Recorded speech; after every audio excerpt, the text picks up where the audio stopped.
Hello class, let's continue to study Chapter 3. Last time we have learned about the structure of gram-positive cell wall.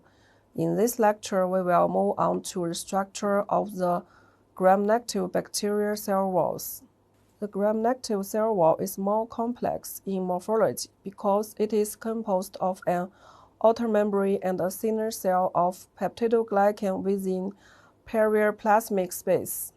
The perioplasmic space is usually 13 to 70 nanometer wide.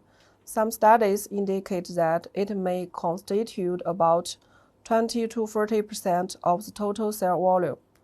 Thus, it is much larger than that observed in typical gram-positive cells. The perioplasm contains a high concentration of degradative enzymes and transport proteins.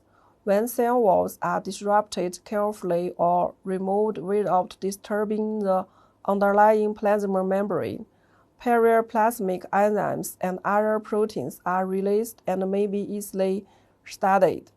Some perioplasmic proteins participate in nutrient acquisition, for example, hydrolytic enzymes and transport proteins. Some perioplasmic proteins are involved in energy conservation.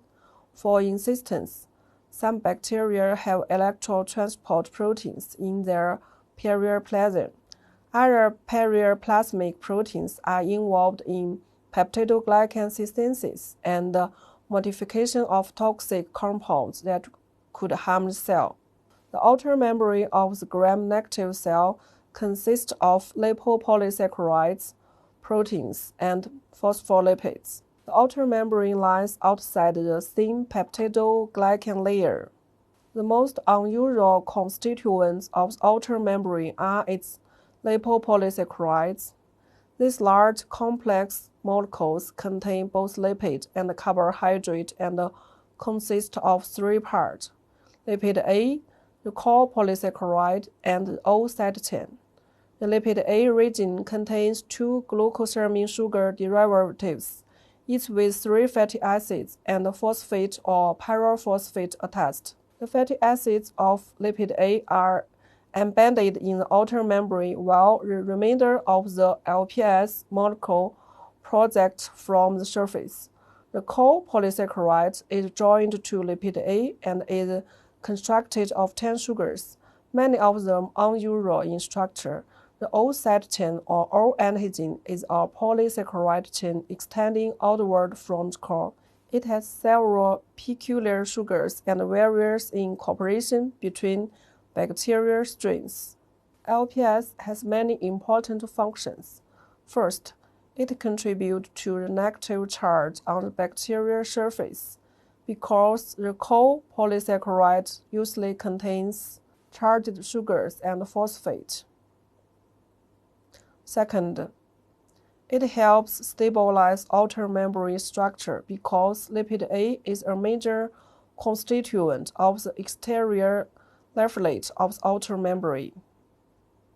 Third, it helps create a permeability barrier.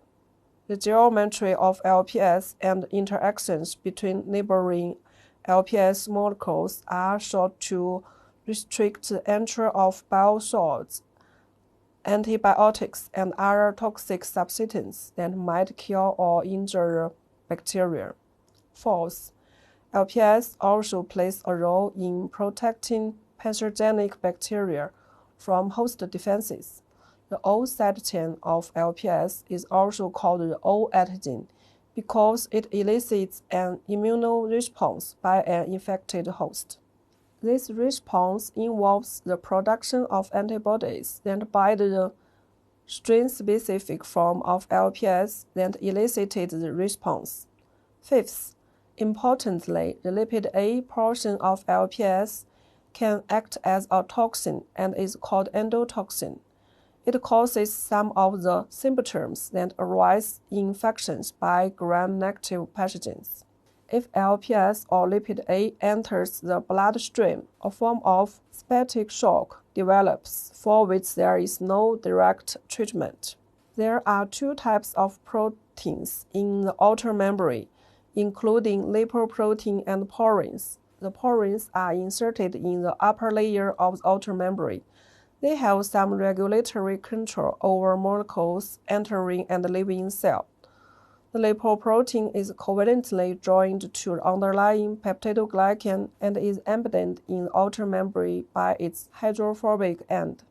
As shown in the table, let's summarize the major similarities and differences between gram-positive and gram-negative bacteria cell walls.